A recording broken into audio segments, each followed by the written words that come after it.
Good morning.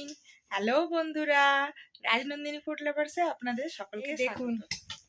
সকাল সকাল কত বাজার করে এনেছে। খাওয়া দাওয়া হবে গো? আজকে খাবো ভেজ খাবো।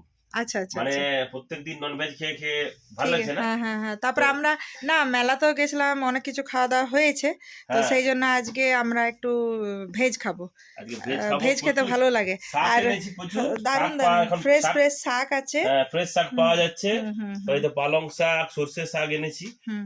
সবগুলো ভালো এনেছি। ভালো করেছো। একটু স্যালাড পালং শাক, বেগুন, মূলা, গাজর, সিম, আচ্ছা এইটা দিয়ে একটা হবে, আলু দিয়ে ঘ্যাট, ঠিক আছে। আচ্ছা আর তুমি এই একটা স্যালাড করবে, ওকে। গাজর, তারপরে পেঁয়াজ দিয়ে, শসা আছে, ঠিক আছে, এটা দিয়ে।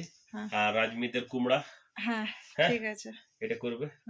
আর দেখো লঙ্কাগুলো, দেখো লঙ্কাগুলো, ওই লঙ্কাগুলো খাবে, ঠিক আছে। আমি লঙ্কা পছন্দ করি, ওটা নিয়ে এসেছে। দারুণ লঙ্কা এনেছি।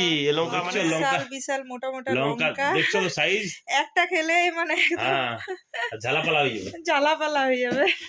ঠিকই বলেছো।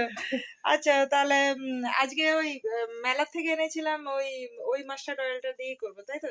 হ্যাঁ, ডক্টর চয়েস, ঠিক আছে। হ্যাঁ তাহলে আজকে ওই তেলটাতেই সব রান্না করা শুরু করি। তুমি তাহলে একটু আমাকে কাটিং এ হেল্প করে দাও। আমি তো কাটাকাটি শুরু করে দিয়েছি, অলরেডি বাছা চলছে। তাহলে ওইগুলো সব মিলিয়ে একটা তরকারি বানিয়ে দেবো, আর এদিকে স্যালাড আর কুমড়া একটু ভাতে দিয়ে দিচ্ছি নাকি। হ্যাঁ, সরষের শাকটাকে পেস্ট করে রুটি করবে। হ্যাঁ রুটি করবো আজকে রাত্রে, রুটি করে দেবো। হ্যাঁ ঠিক আছে, তাহলে এইসব খাওয়া হোক আজকে। হ্যাঁ আর একটু ডাল বানিয়ে দেবো। হ্যাঁ ডাল করে দিবে। হ্যাঁ ডাল আজকে তারপর অনেক কাজ আছে, তুমি আর একটু চাটনি আর একটু পাপড় ভাজা করে দিও, ঠিক আছে। আচ্ছা আচ্ছা ঠিক আছে। তাহলে রাইমা রাজমি দুজনেরই ভালো লাগবে, দুজনের ভালো লাগবে। ঠিক আছে, আজ এই পর্যন্তই। হ্যাঁ আজকে খাওয়া দাওয়া করি, অনেক কাজ আছে। Bye bye. অনেক কাজ আছে, বাই বাই বাই বাই।